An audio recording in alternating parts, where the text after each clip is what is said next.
pipe bombs ready to detonate, crowds stomping on one another, people hanging onto ledges, Nazi symbols marking their attire, chants of outrage and screams of anguish pierced by the echoes of gunfire. That which I described is not the spectacle of a dystopian work of fiction set hundreds of years in the future. Ladies and gentlemen, what I illustrated was the appalling reality of the storming of the United States Capitol that took place on January 6th, 2021. The distressing events that unfolded in Washington, D.C. shocked the entire world, inflicted terror upon millions of individuals across the United States who now feared for the future of democracy, and made the global populace take a step back and reevaluate contemporary political regimes. With corruption flourishing among state leaders, with violent polarization dividing societies, with parliaments lacking consensus and consequentially lacking efficiency, with the rise of right-wing populism tormenting vulnerable minorities, a realization dawned upon many of us. Democracy is the worst form of government, except for all the others. Democracy is the only form of organized governance that empowers the citizen to determine who their representative policymakers are. It grants individuals the right to decide who should be entrusted with their well-being, subsequently fostering a system of accountability. Universal suffrage solidifies the pillars of equality, liberty, and transparency, yet within its fundamental mechanism, democracy is obedient to the will of the largest group with the highest degree of homogeneity. In other words, democracy legitimizes tyranny of the majority. As prejudice, xenophobia, and bigotry retain their grip on societal perceptions across the globe, democracy is destined to betray its founding principles in the eyes of those discriminated. Thus, it is bound to fail. But I'm not here to argue that we as the human race are doomed. Sure, democracy is bound to fail, but only if it is not enforced by compassion and empathy. I stand before you here today on a pedestal of immense privilege. My ability to freely deliver the speech is a product of the privilege of being born under a developed economy to a financially stable family. It is a product of having access to quality education and means of self-actualization. It is a product of being white and cisgender. I speak before you all purely via the privilege of having a voice. My privilege imposes upon me the duty to utilize it in amplifying the voices that have, as of thus far, been unheard. I stand before you here today, hopeful. I hope that we find the courage to recognize our privilege and use our positions of power to prioritize those under imminent threat each day.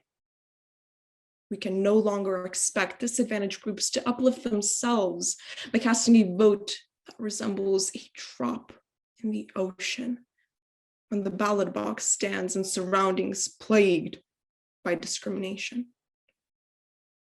On January 6th, democracy was under attack in the United States, but it is under attack every moment that we spend ignoring those around us.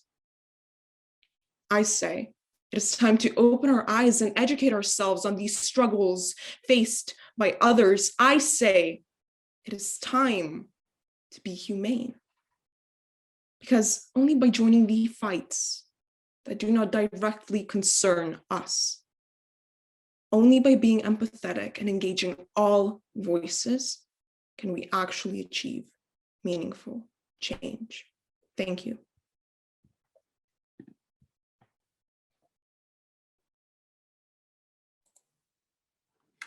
Greta, thank you very much. That was a wonderful start. Now, of course, you've spoken, I suppose, in the abstract, without naming names and blaming people.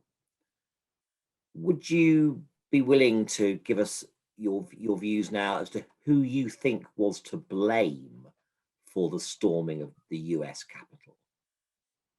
Well, I think that naming a particular name in terms of the storming of the United States Capitol would actually fail to reflect the situation and the matter at hand. I think what the main reasoning behind such an activity and such an atrocity was the general attitudes within society that we had and the systems that failed to tackle them efficiently. So I think that naming one particular individual, although that would be possible given the various political figures that endorsed this type of activity on social media, I think that would actually fail to reflect the grander problem at hand, which is the just negative and very much bigotry based attitudes that we currently have within our societies and the means in which we fail to tackle them and engage in productive discourse, leading to individuals feeling as though they're left out of the political discourse entirely and then having to undertake such radical actions. I think that is the key matter at hand. Thank you very much. I can see a question is going to be asked by my colleague Gavin. Gavin, over to you. Thank you very much. Yeah, so Greta, you said, and I think it's right, that democracy is at its best when we approach it with compassion and with empathy. I just wonder, how do we go about managing to do that or managing the process when the other side isn't approaching it with compassion and with empathy? How do we deal with those situations? Thank you for that question. I think it is incredibly important to discuss issues such as this because a lot of the times individuals begin to feel nihilistic when they're not met with the same level of compassion and with the same willingness to really listen to one's arguments. However, I think the key thing here is to never lose hope and begin engaging in meaningful discourse, utilizing the platforms that we've currently been granted. One of the most crucial resources and remedies that we have for attaining this meaningful discourse and to actually, persuading individuals into being willing to listen to the arguments at hand and to their opposition is social media, because social media does not deprive you of that human factor a lot of the times. Individuals still have profiles and have names associated to the content they post online. Because of this, I think that, presenting yourself in a manner in which I'm giving you an argument and I want you to listen to me really from the more humane side of things rather than just policy-based arguments, I think that is incredibly crucial. And that is one of the key means in actually attaining meaningful change within society. Thank you, Greta. So I'm going to put it to you that we're going to get rid of democracy and you are going to be the person who's going to choose the alternative. That is, admittedly, it may be worse than democracy, but you're not going to have democracy. What are you going to choose as the form of government?